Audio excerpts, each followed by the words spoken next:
जय Shri Krishna. Welcome you all to the pearls of wisdom.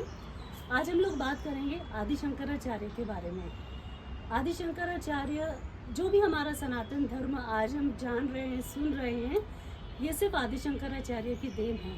आज से 2500 साल पहले आदि शंकराचार्य का जन्म कालड़ी में, केरला में कालड़ी नाम के गांव में हुआ था।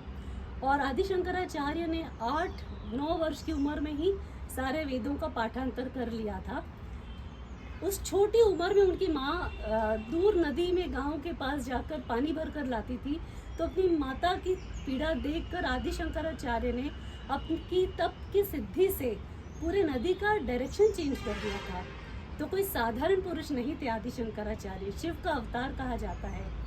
ऐसे आदि शंकराचार्य ने हमारे 4 इम्पॉर्टेंट पीठों की स्थापना की, जैसे ज्योतिर्मय जोशी पीठ है, और बद्रिका आश्रम है, द्वारिका है और श्रृंगेरी है।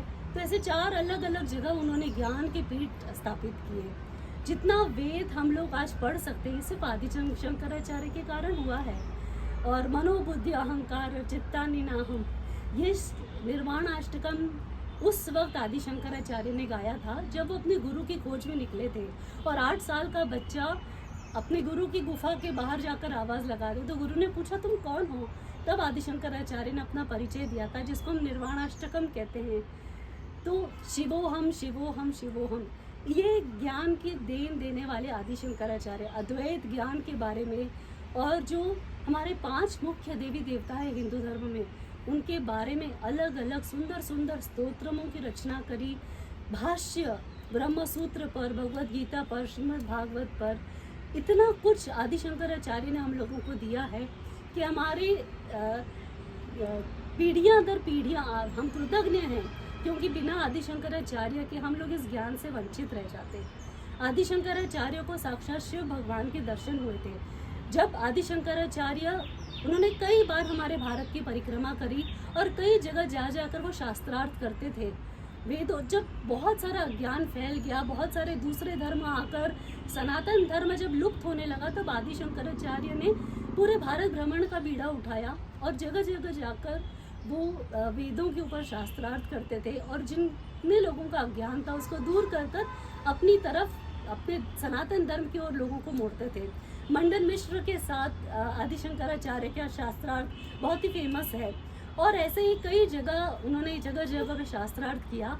जब आदि शंकराचार्य जब बड़े प्रख्यात हो गए, उनकी गाथा जगह जगह होने लगी, तो उनके 4 शिष्य बने।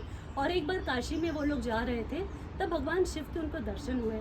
तो भगवान शिव एक चांडाल का रूप लेकर आते हैं, और आदि शंकराचार्य तब अद्वैत के बारे में बहुत बात करते थे।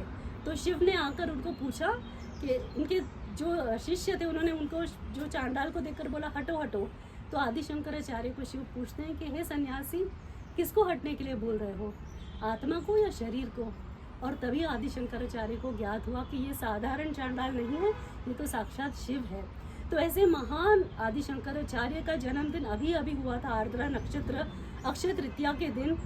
अनफॉर्चुनेटली मैं वीडियो लेट बना रही हूँ, पर आदि शंकराचार्य हमारी पीढ़ियाँ दर पीढ़ियाँ हम कृतज्ञ हैं, क्योंकि आज हम जो कुछ भी सुन रहे हैं, पढ़ रहे हैं, सनातन धर्म को जितना जान पा रहे हैं, केवल मात्र आदि शंकराचार्य के कारण। क्योंकि वेद व्यास जी ने जो भी महाभारत और हमारे 18 महापुराणों की रचना करी, जो वेदों के ऊपर व्याख्या करी थी, श्रुतियाँ, ये सब तो लुप्त हो गए थे इतने सारे इन्वेशंस के बाद। पर आदि शंकराचार्य ने पुनः इसकी संरचना करी।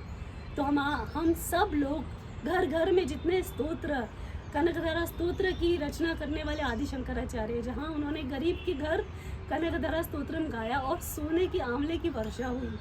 तो सौंदर्य लहरी को लिखने वाले आदि शंकराचार्य, जिसमें शिव और शक्ति की उपासना है, और घोर सुंदर तंत्र का ज्ञान सौंदर्य लहरी में छुपा हुआ है। ऐसे ही आदि शंकराचार्य ने गुरु पूजा, आदि शंकराचार्य के आशीर्वाद से हम सबको मिला है वो प्रसाद।